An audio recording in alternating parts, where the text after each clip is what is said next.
This is Tiger Cats Postgame on the Ticats Audio Network.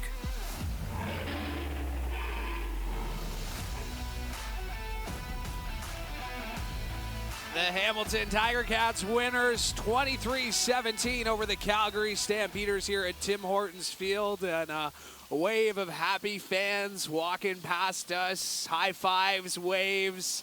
I've heard a couple of Andys. I've heard fewer Louie B's, but he's Andy Fantuz. I'm Louie B. This is Tiger Cats postgame. And 1,039 days you'd have to go back. That's the last time the Hamilton Tiger Cats have lost at Tim Hortons Field. It was November week 18 against the week 20, against the Montreal Alouettes in the 2018 season. That is a pretty remarkable streak that continued tonight with another win here at Tim Hortons Field. No, that's incredible. I don't know what it is about the air here, or it's the fans, it's electric, but boy, what a difference in a showing from this week to last week. Unbelievable play, especially by that Hamilton Tiger Cat defense. Yeah, lots to get into on this one. We're going to have some alumnus analysis. Rob Hitchcock's going to be making his way over here at the Ticats Audio Network desk at the northwest corner. So we'll be joined by him. Of course, we'll have exclusive access. The first interview with Coach Orlando Steinauer. We're going to be joined by Jagarrett Davis, who had a monster game himself on defense. We'll name our performer of the game. We'll revisit the three keys to the game. But let's go back to this Ticats win today, 23-17. We just heard it with RJ. Taylor Bertolet, solid performance, 5 of 5, contributing 15 points here.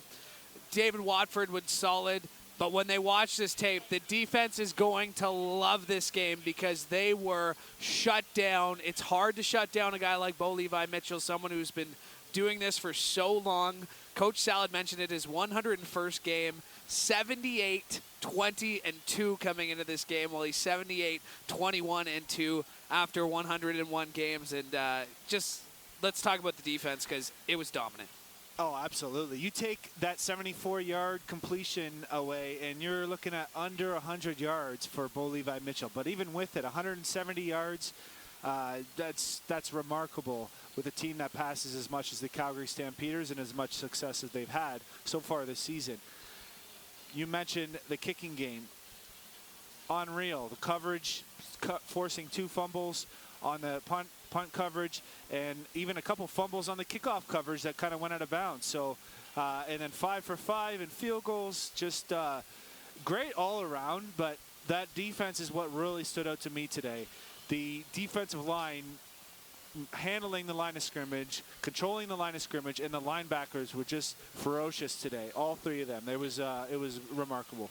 Run defense. It seems like it's been kind of hot and cold. We've seen, guys like John White go off for big games. We've, but they've done a great job of shutting down guys like William Stanback. Those first 2 games they struggled. Back on track here tonight. Ticats, the Stampeders running the ball just 9 times, including 2 very short yardage. So 7 real carries for 26 yards. You're going to win football games if you can shut the opposition down to less than 50 yards more often than not. And that's exactly what you said the D-line did tonight. Oh, absolutely. They're controlling the line of scrimmage and forcing a team to be one-dimensional and throwing the ball. And Hamilton's secondary is playing lights out right now, along with the linebacking crew. So passing against them, very difficult, and especially with all the knockdowns that you had today, both at the line of scrimmage by the defensive line and linebackers and in the secondary, leading to potential interception opportunities. So if they keep playing like this, they're going to be in really good shape to win some football games. You mentioned the knockdowns. Simone had a knockdown. Jagarrett Davis had a knockdown. Jovan Santos Knox had 2. And Cameron Kelly had 2 as well. The linebackers of this Ticats defense, I mean, we just talked about the D-line for so long, but Cam Kelly had a huge game. Simone Lawrence had a huge game. Jovan Santos Knox, I mean, we talk about consistency and how successful it is, how good teams, successful teams stay consistent. How about, I mean, that's 6 games in a row that those guys have really shown up and played, and they're just getting more confident by the game. Yeah, it was incredible to watch them flying around out there, being physical. It seemed like every time the ball carrier was tackled, all 3 of them were within 2 yards of the ball carrier. And they're in the backfield, and they're helping each other out too. One guy's tripping them up, and the other guy's coming to clean up the tackle. They're flying around, and they got to be the top of the league right now. And very, very impressive showing. I was just thinking that. I mean, like, if you are an opposition, if you're Ottawa, you're in for a tough task on Wednesday. I mean, you just watched the Ticats defense. It stayed healthy. It has stayed healthy relatively, especially the last few games. They've been dangerous. The secondary continues to be lights out. And if we're talking about defenses, I would put the Ticats defense up with just about anybody in the league right now, and I'm sure they would too. Certainly. They're on paper, they're excellent. They came into the season ranked the top defense, and they're showing why. They're showing why that personnel is ranked so high. But it's more than that. And you talked about Ottawa there, but you can't look forward to that, and you can't expect there's going to be the same showing. We don't want to see another performance like the Labor Day rematch where they come out flat. They came out and set the tempo today, set the tone. They were the most physical team through 4 quarters by far, and that's why the scoreboard shows the way it is. Yeah, 23-17 the final at Tim Hortons Field. Bo Levi Mitchell came into this game having never lost to the Ticats with a record of 12-0. It is now 12-1 against the Ticats for Bo Levi Mitchell. Hey, we're giving away a pair of gold seats to see the Ticats take on the Alouettes on October the 2nd. Stay locked right here to Tiger Cats postgame. We're going to give you a keyword that you'll put in the subject line that you'll email to us in just a little bit, but that's coming up later on Tiger Cats postgame. Ticats getting the job done. And I did want to highlight a couple of things because there were a couple of times the crowd wanted to coach. They wanted to be involved. You know, there was a play early on where it was like a 3rd and a long one. Ticats decided to punt it. Fans didn't appreciate it. But in the second half, a couple of opportunities, 3rd and 1, right along the 40, 55. I mean, right in between the numbers there where you want to be. And they went for it. That's confidence in Watford. And I feel like that's got to be huge for the team's morale. Yeah, it was that first play was a long one, so I'm not surprised. It wasn't great to start out with a 2-and-out to start the game with a new quarterback and going against a tough matchup like this. But the coaches had a game plan of saying, okay, we're not going to give anything away. We're going to let our special teams and our defense play as well as they can and as well as they are, and on offense we're going to take care of the ball, and we're methodically going to march it downfield and take some shots when we can. We didn't see too many shots, but we did see a lot of unique type of plays to get David Watford out on the edge and using his legs to gain some yards. We saw some wide receiver reverses as we usually do with Hamilton, but they once they started going for those 3rd downs and then there was also some big plays like the Simone Lawrence defensive touchdown. The crowd just totally turned on and got electric. In the second half, from a audio perspective in the stadium, was way different than the first half. Maybe the beers were flowing, who knows, but that's just the way it is. And it was, for only 15,000 fans here, it sounded like a packed house, and it definitely gives the team an advantage. I was just about to say, I mean, it's one thing to say home field advantage. I mean, how does it translate? How does crowd noise, how does atmosphere, how does me yelling in section 217 with all my heart, how does that translate to the action on the field? Well, just the noise gets your adrenaline going, and anytime your your body is like ready for action, your nervous system is engaged, then you're going to perform better, and that's just one part of it. Now, the crowd noise typically happens when Hamilton's on defense, so that's going to affect the communication of the offense, and that starts with the communication from the coachings, within the coaches, and then the coach to the quarterback talking about the plays, and then the quarterback has to relay the plays to the offense in the huddle. And if you can't hear properly there, you may have to repeat it. It just slows things down, knocks you off your routine a little bit. Then you get to the line of scrimmage, and you're trying to listen to the quarterback, so sometimes you have to watch the quarterback's lips to see what the cadence is. And so instead of watching downfield, trying to take in your pre-snap reads and making a plan in your head as whether you're a receiver, offensive line. I mean, I guess the offensive line isn't watching the quarterback, but as a receiver, you're watching the quarterback, and then so you're not really looking downfield, and just everything's a little bit slower. And then any kind of audibles or changes to the play, those also get affected along the way. David Watford's numbers will not go down in the record books tonight, but he was good. 19 of 22, completed 86% of his passes, was just for 149 yards, but he put the Tiger Cats in a position to win the football game, and that's what he did. You want your quarterback to lead the offense to more points, sure, but I feel like he put the team in a position to win, and that's exactly what the team did. All right, now we go down to the locker room, and now we go down to the exclusive access to the coach room, pardon me. Time to check in with Coach O, presented by Access Storage. Coach O, I know that you might say that nobody made the playoffs, nobody lost a playoff spot, but this felt like a statement win. Yeah, I'm super proud of everybody. I mean, we had a heck of a week of practice, and that usually, you don't know if that means anything or not, but I'll tell you what, coaches, players, therapists, everybody, equipment, it was just a great week of practice, and we found a way to win the football game. Great win, Coach. Up here where we're sitting, our papers are soaked. There's dew everywhere. Was it slippery down on the field? It looked like some guys were slipping a bit, but was the field really slick? It was a little bit slick out there. And I think, I think it was both sides. I saw us fall on a few twists defensively. Obviously they had a big slip on the third down. But, hey, it's the same for both teams.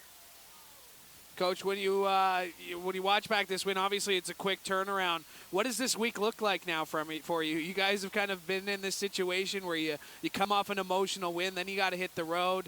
I'm not trying to get you too far ahead, but what's the next week look like for you? Yeah, it'll be short. We'll be on and off the field. We'll wait for the injury report. We can't just stamp what practice will look like right away, but we'll definitely get on the field and maybe have a little jog down or something like that. And other than that, I want them to enjoy this. They worked hard. It's hard to win, and I want them to enjoy this. But then we got to get to work. So I'm excited. Play Wednesday, and we'll be ready to go. Well, great win, Coach. I hope the intensity is just as high on Wednesday, and good luck in Ottawa. Thank you very much. That is Coach O, exclusive access to the coaching room, presented by Access Storage. And in just a little bit, we're going to be joined by Garrett Davis. And, I mean, that is really important. I'm going to let the guys enjoy this. I'm going to let the guys, especially on a short turnaround like they have again, how important is it for the guys tonight to just enjoy the win and maybe not think about football for 12, 24 hours? How important is that?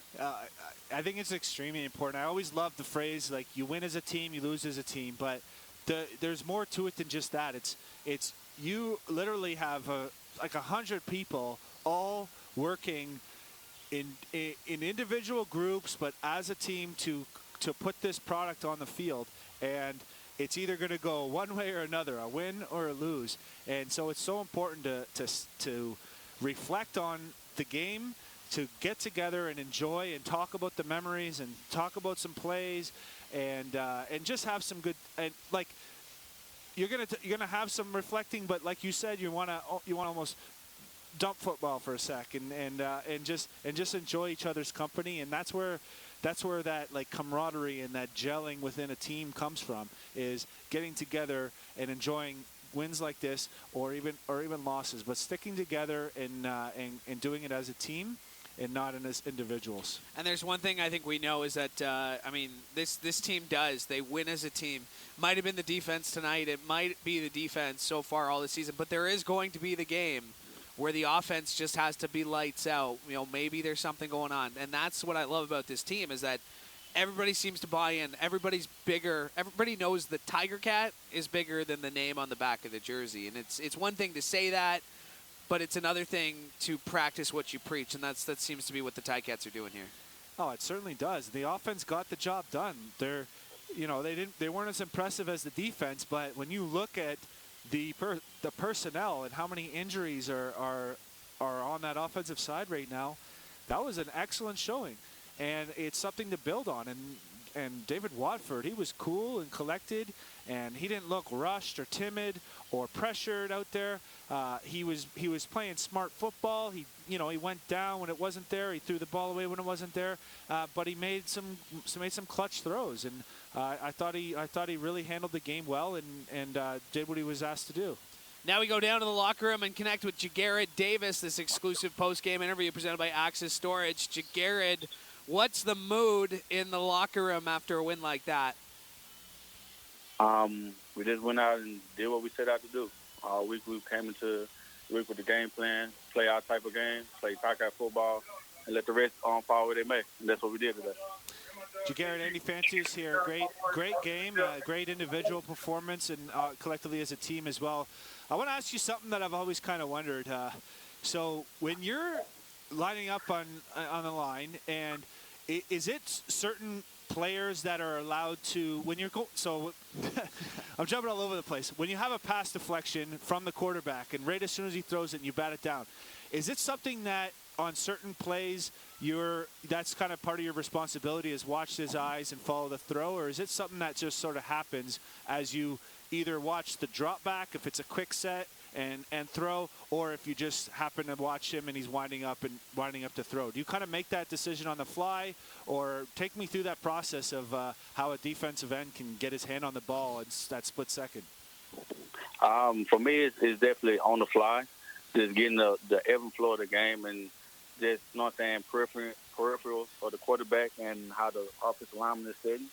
So if it's a quick throw, okay, the likelihood of me getting there is highly unlikely. So let me get out the ball and try to get in the quarterback throwing vision as much as possible and get our hands up. So a lot of times, if it's a quick throw, the pass is coming out low anyway, so we might can get a tip or deflected. So that's usually our thought process. JG, it's been more than 1,000 days since the Hamilton Tiger Cats have lost at home here at Tim Hortons Field. What does the energy of the crowd do for the guys on the field? That energy is, I honestly chalk it up and make it equivalent to how Texas A&M fans are called like the 12th man. Like our fans are like the 13th man for us. Like they give us so much energy and poise and make us want to go out there and play harder for them, because we know what type of town this is. It's a Steel Mill town, a number of hard workers, so we want to go out and give them a show and put on a good show. Jagarrett, we know you needed to start physical and set the intensity level compared to last week, where it seemed like you're trying to catch up to Toronto's intensity, and you certainly did that when Sim kind of tripped up the running back, and then you caught him midair and body slammed him. What did that one feel like for you? It just got the juices going, honestly. I know it, like you said, it was something that got everybody amped up, got the fans into it, got everybody on the team fired up, and to really come out and set the tone of what kind of game it was going to be all game, regardless of how the game would have played out. We know we was going to come out and be the most physical team with it, and I think we showed that. Jagarrett, Coach said he was going to let you guys enjoy this one. How much are you going to enjoy this win, finally, getting to beat Bo Levi Mitchell for the first time in, he hasn't never lost to the Ticats, so getting to finally beat Bo Levi here at Tim Hortons Field? It's good. I mean, it's like a small achievement in the grand scheme of things, but nonetheless, a win is a win. We got those 2 points. We played a great team today. I mean, everybody knows Bo is a future Hall of Fame quarterback. I mean, his record speaks for itself. The team is a totally different team when Bo Levi is on the field, and it showed today. Like, that was in the game. He was making the right calls, right reads. We just kept him on his toes and kept him guessing, and it worked in our favor. Well, you certainly got the juices flowing and kept them flowing, and we look forward to seeing you guys in Ottawa continue this dominant defensive performance. Great win today. I appreciate it, fellas. Y'all have a blessed night. Yeah, you too. That is Jagarrett Davis, exclusive locker room access presented by Access Storage. And, Ticats defense, dominant. I don't know how many times we can say it.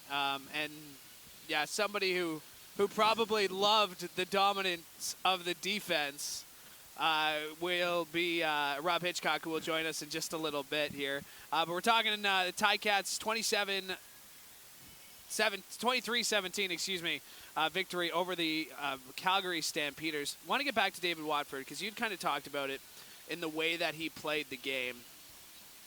And right before we brought on Coach, you had mentioned something that I thought was pretty important. I mean, he didn't turn the ball over, but he never looked rushed. He never looked panicked. There were a couple of times, he only missed 3 passes, but those passes were probably ones that he had to throw away instead of taking a sack. And you know what? He did end up taking a couple of sacks, which were, in theory, probably the right move. Yeah, he looked like a veteran out there. Absolutely. He didn't have a ton of throws downfield, but he was crisp on the throws he made, and you could see that he learned from his misses. Like we talked about that rollout earlier in the game where he had Tim White wide open on the corner route, which would have been a touchdown. He still hit Jalen Acklin for a first down. And then next time he did that play in the second half, he did a quick rollout, quick set, and then hit the receiver for a first down right away. So you can see that he learned from it and studied, and that you can see why the coaches are so high on him and give credit to his preparation. Yeah. Yeah, they called him a student of the game. You know, Coach Tommy said that. Coach O said that. Ticats ran the ball 30 times tonight, and we'll get to that in just a second. But a man who I'm sure loved the hard-hitting, pass knockdowning, dominant defense we saw is Rob Hitchcock, and he's here with us now. He was on the sidelines on the Ticats Audio Network, and he's got a brand-new show. It's called Morreale and Hitch. I thought it was going to be Hitch and Morreale, but that's... That'll be on the next show. It'll be Hitch and Morreale. We have to talk about that. Rob Hitchcock is here with us. Some alumnus analysis. You're a defensive guy. You must have loved a game like that. It was great. Seeing defenses dominant like that. Just going through the first quarter, it was going to be a little bit slow. The quarterback situation on both sides I was mentioning during one of the sessions is, I'm not used to seeing Calgary not put points on the board or move the ball. Like a Dave Dickinson's offense there, but you got to hand it to our D tonight. They've been playing phenomenal all year. And just, they just step up at times. And being on the sideline right behind them and just watching how that group is just gelled together with some young players on that defense as well, and just how they really just get together and come and talk after every single series. We did that on great defenses when I played on those, and we just made sure that we're communicating, always on the same page. Coach Washington there all the time and just kind of drilling down, make sure we're here and here. And it was nice to see, and it showed tonight.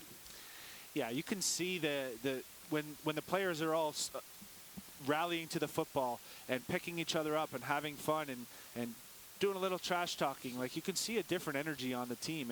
And then you look at plays like that big long catch, the 74-yard catch by, I can't even pronounce his name.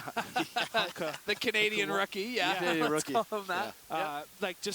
He never gave up. Tunde Adeleke and tackled him to the 1 yard line. That could have easily been, I thought that penalty was going to be on Calgary. It could have turned into 3 points instead of 7. So just that extra little bit is what we needed to see after that game last week in Toronto. Yeah, you always finish every play, right? You've been talking about, the coach has been talking to us and drilling that into our heads since we were kids. But yeah, it was real nice to see him. I tell you, one of my buddies texted me during the game. I think it was 9-3, and he's like, "This is one of our beer league hockey games on a Thursday night." He goes, "It's like after the second period." I started laughing. I said, "Yeah, it's a defensive battle. You got to tell that some of these guys are NFL fans and they love the game in the CFL, but they're big NFL guys, and they always say, well, it's a little bit boring." I said, "Are you kidding me? How can the CFL be boring? A third of the game's a kicking game. It's faster than the NFL. It's so much better, I think, of a game." And then the other guys are like, "Oh yeah, don't worry about it, Hitch. You're gonna be fine." I'm just like, it's crazy, but what a great day. Yeah, we were just talking about this. Playing under the lights here at Tim Hortons Field, the crowd. We're limited to 15,000. Certainly didn't feel like 15,000 where we were sitting. What did it feel like on the field? Could you feel the atmosphere of this building? Well, there's about 15,000, but I think there was about 3 million bugs. How many bugs were on the? Did you get those little gnats up here too? At one point, it was like raining gnats here on our desk. I was gonna switch positions and go into the box. Like there's so many bugs, and then all of a sudden in the fourth quarter, I think got a little cooler, and then they're gone. But anyways, yeah, I did hear the fans. I mean, for 15,000, I think there could have been a little bit more in here. But holy cow, they were loud. I was right behind them and offering me beer again every time I'm on the field. Here, Hitch, have a beer. But yeah, they were loud, and it was great because once the defense made that big stop in the third, and then Simone made that interception, you could see the crowd just get lifted, and then the defense on the sidelines, lifting them up, and it really helps out. I remember when I played, when I wanted to get the crowd going, my hands were going up all the time, and just get them rolling because they really help. Like it pumps you up, and you want to go make a big play for them. Yeah, a combination of a few big defensive plays, maybe a couple third down conversions on the offense, and some good songs and maybe a couple beers got this crowd really going. Oh yeah, you bet. You bet. A little bit of effect, but yeah, we needed an umbrella or a fan or some off or something earlier at the halftime show. The Nats were out, that's for sure, and I'm sure the Calgary offense looked at the Ticats defense's Nats as they were all over the place. The knockdowns. I mean, when you're playing kind of in the secondary, and you see big DNs get their hands up to knock balls away. You see guys, Cam Kelly, rush the passer. I mean, what does that do for a secondary to see the guys in front of you just really step up like that? Yeah, it's a big difference in the game because, guys might get beat on receivers, might beat the DB, and then that guy's open for a second, and that ball's coming. And when those guys deflect those things, we're like, thank you, because he was open. Yeah, I mean, I think it was 7 or 8 deflections tonight. It's the most I've ever seen in a game. Like, I've never seen that many deflections in a game. But, again, hand it to the D-line and linebackers. They played great tonight. DBs had a relatively easy job out there. Just a little bit of it wasn't a pitch and catch game. That's what I thought it was going to be with with Bo Levi. He's usually pretty damn good at moving that ball, but I think they're pretty frustrated on that side. Calgary's not used to being in the basement. Yeah, a couple big deflections at the line of scrimmage on wide open receivers, like you said, and then even in the secondary there in the first quarter, a couple deflections that popped up in the air a couple times, and you sometimes see interceptions on those, but fell to the ground, and you're thinking, oh, geez, the Ticats could have got that one, stopped them from getting points, and we were a little, getting a little bit worried that there wasn't much sense of urgency on the offensive side, but you got to hand it to the coaches. Keep the game plan of, okay, we're gonna take what we can get and not try to force anything. I would have liked to see some more downfield passes, but what did you think about the offensive game plan? Yeah, well, I did mention that on the field, and it was funny because as soon as I mentioned, I said I'd like to see Watford throw that ball downfield, because when you're a defense, and especially tonight with Calgary, you watch those little dump off, little check patterns, and you're seeing those 5-6 yard passes, and the defense starts to cheat up a little bit. And we just do naturally. When it happens for a quarter and then the second quarter and the ball's not being thrown more than 10 yards down the field, as a safety, I'm basically playing middle linebacker because I'm like, they're not going to throw the ball. And when I did mention that on the sidelines today, he actually threw the long ball, and it was almost picked on the sideline over there. I was like, oh, maybe he shouldn't have thrown it, but he didn't pick it off. But you're right, though. It is the game plan I thought was good for him. And I was talking about other things about when I look at Danny Mack and I look at Dunnigan. And Flutie, the guys that came into this league, they were behind people before, and this guy's not going to come out and throw for 400. I think Mazzoli did when he went in. He threw some pretty good numbers when he first came in a couple years ago. But these guys are going to take a little bit of time. I thought it was a great game plan for Coach O, and to bring that just little check patterns. And he's a runner too as well, right? I think he was a receiver. He played in the NFL. He was a receiver. So that's how he met Dane Evans at the Philadelphia Eagles camp. Yeah, like what an athlete. Like, you're a receiver, and then you're playing quarterback here now. Like you just give him the ball and get it in his hands, and he's going to feel more comfortable each week. And I don't know what's going to happen in the quarterback situation next week. If Mazzoli's going to be better or not, we don't know. But to that point, I mean, I asked Coach before this week, and I said, oh, do you have confidence? What's your confidence level in David Watford? And he gave me a come on, man. And that's, I mean, it's one thing to say it to a reporter who covers the team, but it's one thing to actually go out there and to have the full confidence of a quarterback. And really, now with Watford, I mean, at this point, anybody can I don't want to say anybody can be back there and win, Yeah. but the team believes in the guys they have here. And you have to, and Andy, you know this as well as anybody's. Everyone that's on any team in the CFL is there for a reason. They're there because they play football and they deserve to be there. And there's a million other guys that could be here that are not. So there's a reason why these guys are on the roster, and when they're on the roster, it's for good reason. He can play football, and that's why they won the game tonight. Yeah, the level of separation of skill is so minimal between the players on the depth chart. And so players like to say, well, coaching means everything. And then, of course, if he has to coach, he says it all comes down to the execution of the players. And it sort of is that back and forth. But, I've been on really talented teams, personnel-wise, that we thought we for sure should win this Grey Cup. And we were, for lack of a better word, garbage, just because we didn't have that cohesiveness with the coaches. And then been on teams that we were underdogs in every single game and made deep runs. And it's funny how football works, but what a beautiful game. It is. Yeah. Hitch, you launched this new podcast. I listened to the first 10 minutes. And, you're talking about high schools, girls I dated simultaneously. What can we... that was the first 5 minutes of episode 1. What can we expect with this show? Well, you know what, you're going to get... Mike and I, we talked about it for about 6 seconds, honestly. It was just right off the top of our heads. We didn't call each other and say, what are we going to do? Let's just talk about... Mike and I and a couple other guys, but Mike and I especially, we can talk stories all day long about... We could talk for an hour. We had to shut it off after half an hour because we have so much more to add. But we talked about, high school and how we met each other, and then we jumped to, great quarterbacks in the league, talked a bit about the Cats. We plan on to have some, ex-players and some current players on, and not really just talk about football, talk about life and just talk about fun stuff. So we're pretty excited about it. It was our first one. We didn't think that, I don't know. Maybe it didn't go off very well. But from what I've heard from my buddies, I got a good hockey team with 18 guys. I sent it off to them. They're like, this is perfect. We listen to this. A bunch of meatheads. I'm like, yeah, we're keeping it PG. Yeah.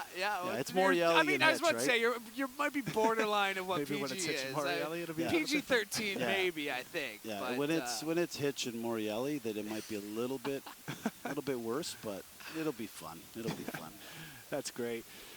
So when you were playing free safety and you're looking ahead, and you got Cameron Kelly, Simone, Von Santos Knox, and Simone Lawrence in front of you. That must give you a lot of confidence. Like, those guys are playing lights out right now. What were some of the best linebacking groups that you played with? Oh boy, Calvin Tiggle, who's a blast from the past. He one of the hardest hitting, intense human being you'll ever meet. Believe me, he was a tough dude. Lamar McGriggs was our will linebacker. Chris Schilling. So these guys were, I look back at that 98-99 season when, we had Tim Terry and Joe Montford on the end, and then, the inside guys with Phil Brick and Mike Campbell. And when you have a front seven like that, and we had, Steinhauer, Gerald Vaughn, myself, Frank West, we didn't have to do, ask Coach O. We just basically sat back there. We had a lot of picks those years because these guys would just wreak havoc on the quarterback and the O-line. I don't know if you remember those days. You were a young guy when you were probably watching those, but holy cow, we had some pretty good defenses. Do you see some comparisons? Because you had mentioned it, I don't think it can be understated just what consistency can do for a defense. Just knowing who the guys are going to be and not having to explain some things. I have to imagine, I talked about with Carriel Brooks and Jamal Roll. Those guys don't even need to talk anymore. They know where each other are. Simone gets, two new guys. Joe Van Santos Knox, Cameron Kelly comes from the NFL. Simone knows this game so well, but they seem like they're just so connected, having just played their 6th game together. And then up front on the D-line, Jagarrett Davis, Teddy Laurent, Julian House, guys who have played. Do you see comparisons to that team in '99 defensively? Yeah, you do. It's hard to compare, because, I'm looking at it from the game has changed a little bit since we played, right? It's still hard-nosed, smash-mouth football. But, yeah, there's definitely some similarities. I just looked at the dominance of every game that we played in. And we didn't lose by much. If we were losing those, I don't even know. I think we were 14-4. I think we were the one year. and we lost those games by just a smidgen. But we were pounding teams 63-3, and it was just one of those couple of years that we had. It was really fun to be on a squad where, I was the quarterback of the defense, and Coach Southern would throw in a play, and if I saw something like he called a cover 3, and we saw a 6-man set come out, I changed the play. I was allowed to change the play, and to have the confidence in your defensive guys to do that, you don't see it too much. I know there's a lot of checks and stuff right now, but I don't see it as much as they just play the call and let it go. But I used to change plays in a split second, just yell out. We'd have a color, touch your head for black or wrist or whatever it was. But I was changing plays. I bet you if we had 60 plays in a game, I would change 20, 25 of them a game. Wow, that's so cool. And I was allowed. And I'll tell you, if it didn't work, you heard it the next day. Like, what the heck were you doing calling that? Well, I saw this. You had to, show the play. I saw this. You called this play, but it was a trust factor that the coaches had in us, and it was real nice because everyone, everybody was on the same page. Hitch, one of the great football minds of our generation here. Give us a PG example of what you'd be doing right now after a win like that with your team. PG example, please. Back then, we were allowed. No, we were allowed, and I could say this on air because drinking and driving wasn't bad back then. No, I'm kidding. I'm just kidding. Geez. I'm kidding. No, I'm just kidding. We had a couple beers after the game. It was just one of those things where the guys, we just stuck together in that locker room for a while, and if we were on the road, then, you'd go out and have some dinner and maybe have a water or so, and then get back to your room and get some good sleep. In my first year, there was a keg in the locker room at every game, and then something I wasn't happened. Sure if I was supposed to say that. Something happened I think it was in the MLB with a drunk driving accident. Yeah. And I think it was 07, and then that really changed, and then there was like sneaking. There were some people sneaking beers in and stuff, but definitely change of the times now. But just the mood, I have to imagine, like getting off the field. Because, Coach O says this, it's hard to win football games, right? Every team prepares to win. 50% of the teams lose. To be able to sit back in the locker room and enjoy the win at home like you've been doing for the last 2 years, it almost seems routine at this point, but yeah. It's not, though. It's hard to win football games. It's definitely tough, and I know what these guys are doing now. Most of them are having protein shakes and riding the bike right now, trying to loosen up and just get ready for tomorrow's run. But we didn't do that. But he's completely right. It's tough. It's tough to win ball games. The parity in this league right now is pretty damn good right across the board. Calgary's not a bad team. They're 1-5, I think. They're 2-5 right now. Yeah. But again, they lost by a couple points, and it could have been worse than that. But how much are you paying attention to the standings? We say 3-3 obviously sounds a whole lot better than 2-4. Well, I look at 2-5. In last place that they are right now, and then they're looking at the East right now with a crossover, right? There is a crossover this year, I think. I'm not sure if that's changed or not. It's usually the same. Yeah. The fifth best or fourth best can come over and take the third. So, there's Hamilton's got 3 wins, and Montreal's got, I think, 2-2, but they're a game behind. So anything could happen. They're still, Calgary's definitely not out of it. But it's as a player, I think with the shortened season, you're definitely looking at your losses and your wins right now and just saying we got to, of course, we got to take one game at a time. That's just what you have to do as a player, and you can't look ahead too far. Yeah, you just want to keep getting better every week, and they certainly did that today from last week. But can't take Ottawa lightly, like you said, a lot of parity, and it's only 5 days away. So maybe those protein shakes and bikes will come in handy. They need that tonight. The good thing for the guys, too, and I don't know if it's the same, but I remember we used to play Labor Day and then go play Toronto on the Friday. We had 2 paychecks in 1 week. That was nice. Do they still get paid weekly, or you get paid throughout the year? Still weekly as far as when I was 2017. So these guys got some good money then. They got Labor Day, then the Friday, then they got today, and then Wednesday. So that's like a month's checks. That's great. In 14 days, yeah. There's nothing wrong with that. Not much time to spend it, though, when you're jumping between the ice tub and the hot tub, just trying to get your body back. And to that point, versus, your first few seasons versus the last few, I have to imagine, depending on where guys are at, the next 3 days look very different for some guys versus others. Oh, yeah. When I was a rookie, I could play every second day.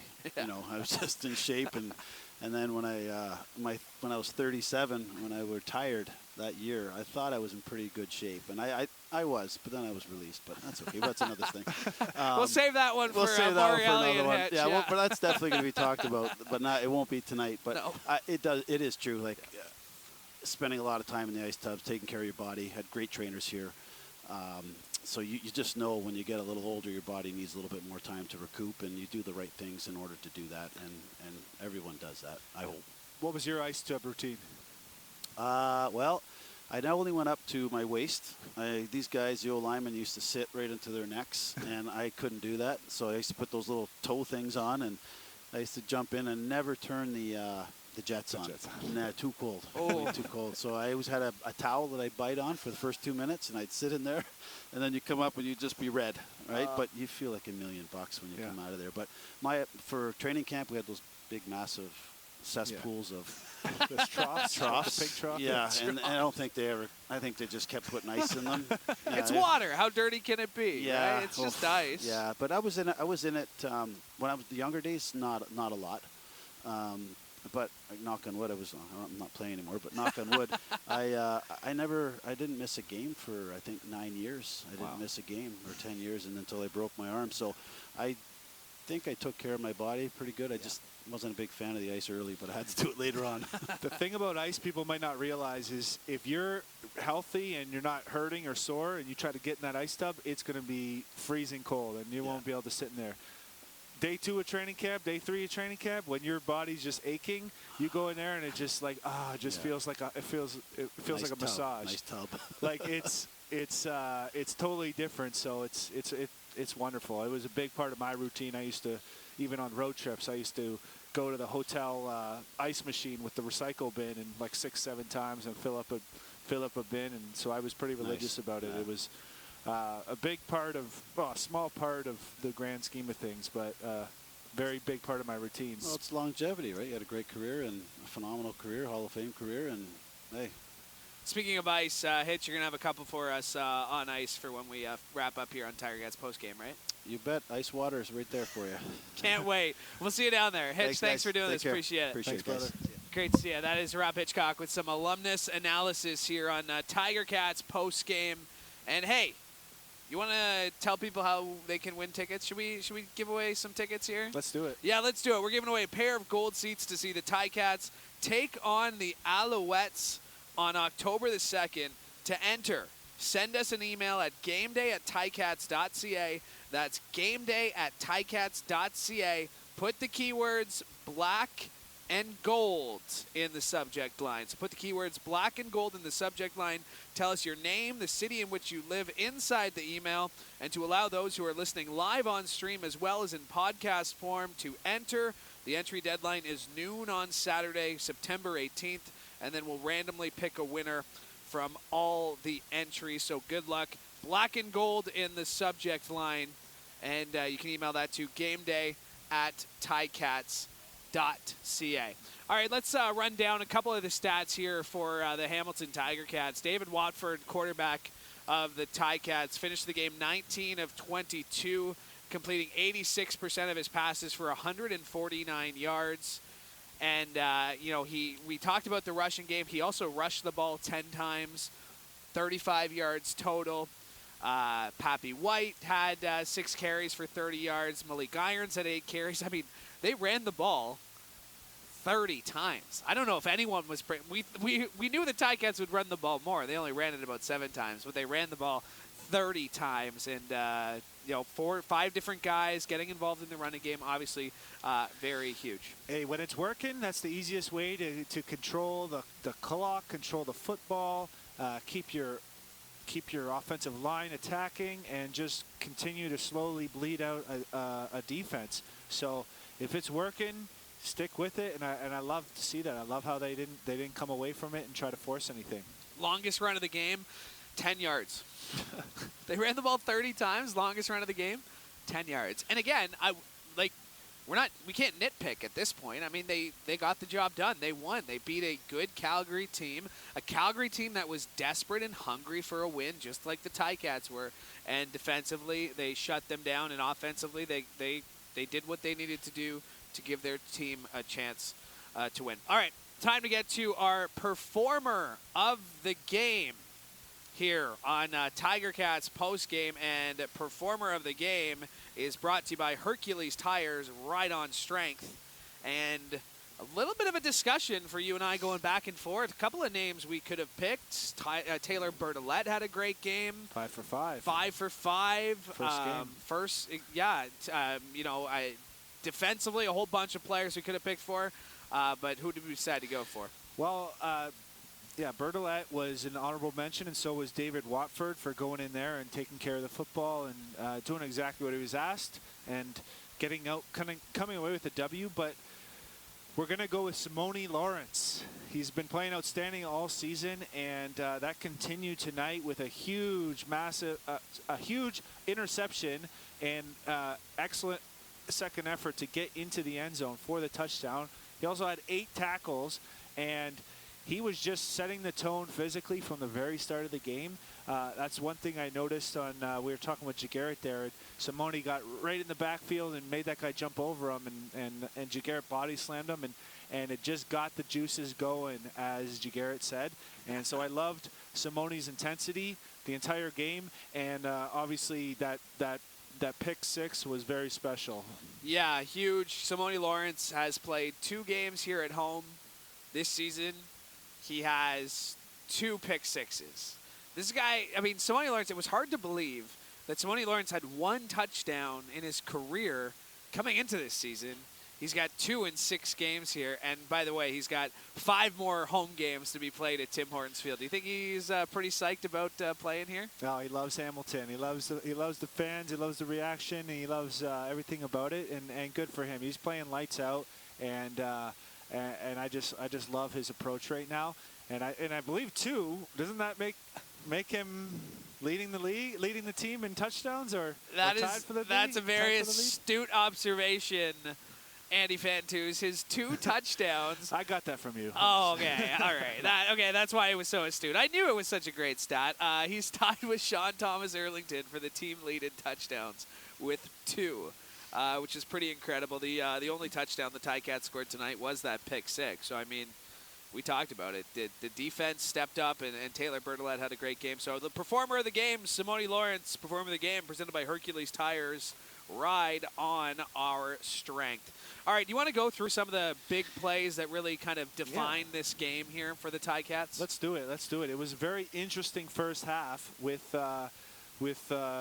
really the special teams standing out, and kind of not much offensive production either way, but certainly the Tiger Cat defense stood out to me being physical. And then, Calgary had a big punt, and let's just listen to it.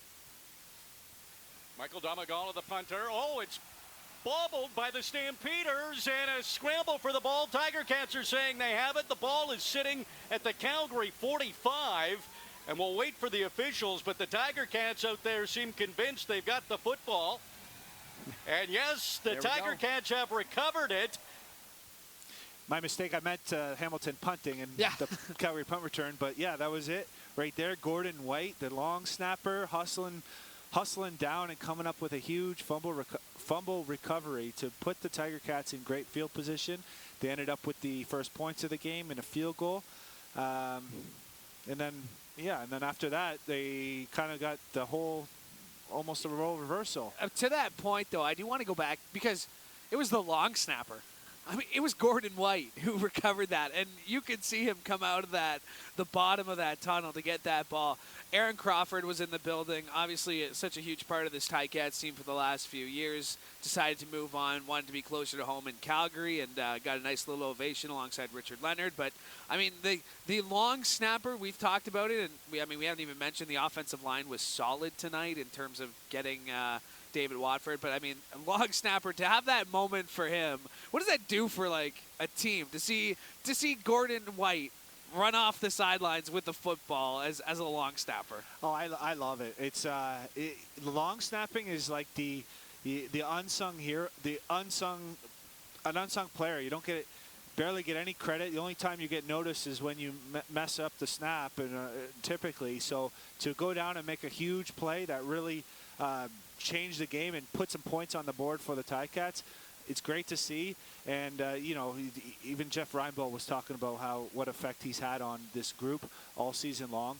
I watch these guys. I watch these long snappers practice, and they are diligent and they are masters at their craft. And it's a simple movement that requires a tremendous amount of force through your hamstrings and glutes to snap that ball.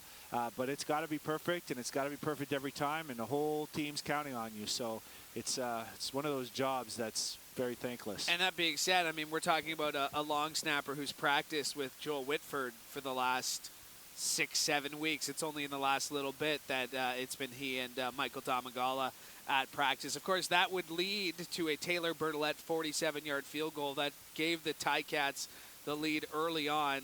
And, I mean, it was important that they scored points, I thought, on that drive. Like, once Gordon White makes this big play, you punt the ball away. It was important for the Ticats to capitalize on Calgary's mistakes and to get 3 points. I thought they did.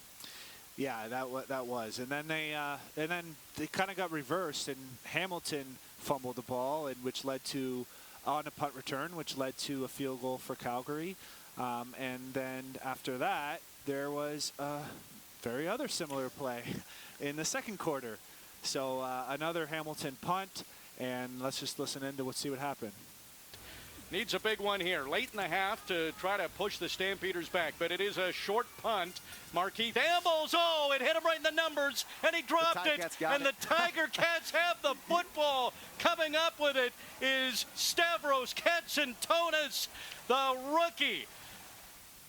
Yeah, Stavros Katsantonis. He's been lining up behind Tunde Adeleke. We've seen him out there as free safety, but coming up huge on special teams. We talked about it. I mentioned it with Jeff Reinbold.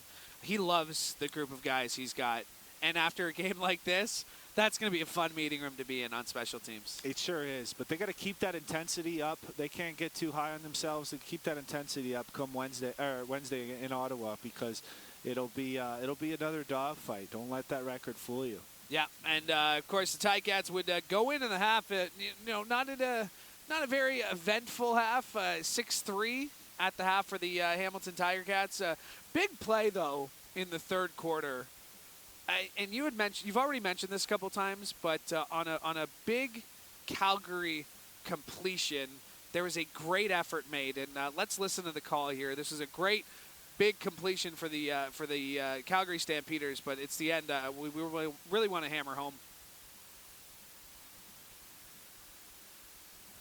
Kamar Jordan, the leading receiver in the league, does not appear to be out there right now for the Stampeders. As Bo Levi Mitchell looks like he's trying to go deep. Pass up the middle. It's caught. 30, 20, 10, 5. And the Stampeders, a huge play. Luther Hakanavanu takes it down to the Hamilton 1, so he is just short of a touchdown, but that is by far the biggest play in the football game. Hakanavanu, that's how you pronounce it. Thank you, RJ. Thank you. I apologize, Hakanavanu. But yeah, 74-yard completion. He got hit right up the seam. It was right up the hash, and Bo just put it right on a line to him. And Frankie was coming in right, like he couldn't see him in his blind spot, and he actually got nicked up on that play, and he hit him as soon as he caught it. But that hit sort of bounced him around the other defender's potential tackle, and then he ran 74 yards. But not giving up on the play. What you wanted to talk about was Tunde Adeleke, who hustled and caught up to him and tripped him up at the 1-yard line. And you may think, oh, well, they're just going to score anyways, which they did. But there was a flag on the very next play, which looked like it was going to be, an offside on Calgary, which would have been now it's first and goal on the 6th. And anyways, that effort could have saved 4 points potentially, or even 7 with a missed kick. So awesome to see finishing the play on that effort when it looked so bleak. Yeah, and I mean, it did, though. And then, Frankie Williams was out, and then 2 minutes later after the score, he comes back and has a huge 28-yard return that sets the Ticats up in great field position. They would end up punting the ball away. They'd pin the Calgary Stampeders deep, though, in their own zone, and then we've talked about this. The defense stepped up. We said they needed to do it. They would need to probably score some points. And sure enough, the man of the hour, performer of the game, Simone Lawrence, did just that. Oh, Levi Mitchell.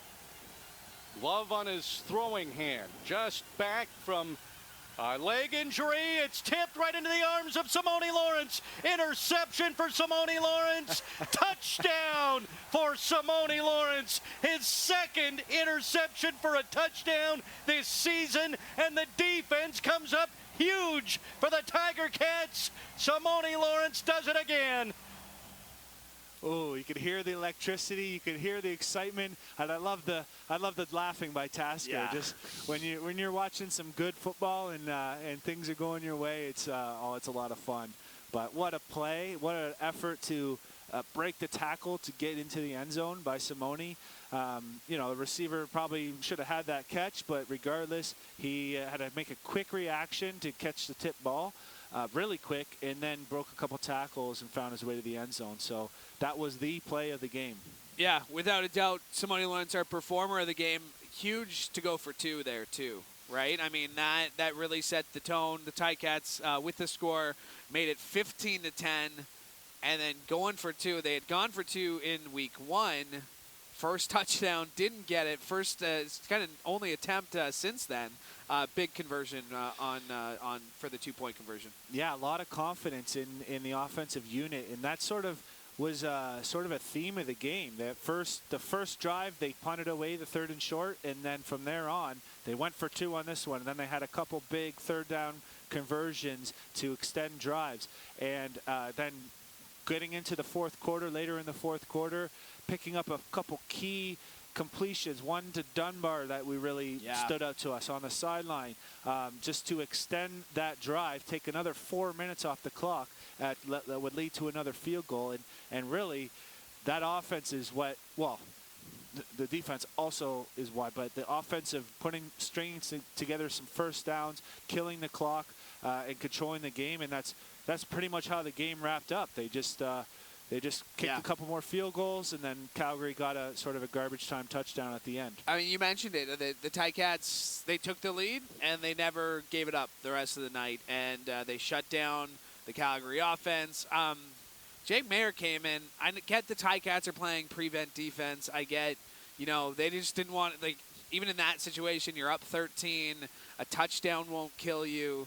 A touchdown quickly will be a little more scary. But Jake Mayer comes in, goes 9 for 9. I mean, we don't cover the team. We don't have to worry about it. Is there a quarterback controversy in Calgary? It's certainly notable. I didn't see any I didn't see any obvious injury with Bo Levi, and for him to come out with 3 minutes left in a 2-score game, that is a lifetime in the CFL. And I've seen many more points than 13 scored in the last 3 minutes of a game. So that was certainly something to note. Don't want to speculate. I'm not sure what happened there, but Mayer came in and he 9 for 9 for a touchdown, drove the entire field. The onside kick was unsuccessful, so that was the end of that. But who knows? I mean, that you never want to speculate on anything, but I mean, Bo Levi Mitchell. I wouldn't say it's the end of Bo Levi Mitchell by any stretch, but there might be a chance the reign in Calgary is coming to an end, and maybe a little sooner rather than later. But heck of a career so far. We've mentioned a first ballot Hall of Famer, regardless of the result tonight. Has always had the Ticats number. Did not so tonight. All right, let's revisit our CarStar keys to victory here as we near the end of Tiger Cats post game. And I mean, when they listen to you, I mean, they must have us on the pregame or, that's right there. We're on the big video board for their 3 keys to victory. And sure enough, they paid off. Let's start with number 1. Number 1 was start fast and physical. And I'm giving that one a thumbs up, and I'll tell you why, because that was not talking about necessarily on the scoreboard. That was the tempo that they were setting and the physicality, and that was evident right from the beginning with that defense, and that continued or even got more impressive as the game went on. So very, very impressive. The offensive unit, I wouldn't give a 2 thumbs up for because there wasn't a lot of sense of urgency, but that was the game plan, and I'm not the coach. So, thumbs up for start fast and physical. And the physical part, I think we're kind of giving the bigger thumbs up. The fast, like you said, the defense came out with some urgency. The game plan was the game plan, whether it was just getting confidence, whether it was just trying to find that running game or just tire the D-line out of Calgary. You run the ball 30 times. We're talking about a team that ran the ball 7 times a few weeks ago. They did it a lot more tonight. So thumbs up here for CarStar Key to Victory #1. How about #2? Number 2 was attack downfield, and that one is going to be a thumbs down. There was only one pass thrown over 20 yards, I believe, and it was almost intercepted. But again, I'm just here talking about the game. I'm not down there playing it and not on the sideline. I wanted to see, as we talked about with Hitch, I wanted to see some balls downfield just so that defense couldn't keep creeping up and getting a little closer for all those, those wide receiver reverses and those short passes and the screens. But however, they even though it might have been obvious what they were doing, it still was effective. And why don't if it's not broke, don't fix it. Well said. So we got 1 thumbs up, 1 thumbs down. Key to victory #3 turned out to be the difference. Win the turnover battle, and big thumbs up there. 5-2 in turnovers. One of them for a touchdown, and that was we knew that would be an important statistic, and to win by 3, you're always going to give yourself a good chance to win football games. And that's exactly what the Hamilton Tiger Cats did tonight. They were victorious. The final 23-17. I would say join Andy and I for Tiger Cats pregame on Wednesday, but you can join Courtney, Steven, and I for Tiger Cats pregame because you're going to be making your broadcast debut in the booth alongside RJ Broadhead. Excited for that one? I am, yeah. Different approach to the game, and I'm looking forward to it. Been listening to Tasker do a great job, so hopefully I can fill his shoes without too much of a slide. Oh, of course not. I'll miss you, but I am looking forward to working with Courtney. Great guy, knows the game so well. And finally, a defensive guy to talk to. We got all these offensive guys, but looking forward, and have a great call on Wednesday there. Thank you. I'll miss you too, bud. Yeah, that sure you will. All right, the final, it's 23-17 for the Hamilton Tiger Cats. Thanks for listening. For Andy Fantuz, I'm Louie B. We'll be back for Tiger Cats pregame presented by Active Green and Ross on Wednesday as the Ticats are in Ottawa. Have a great night.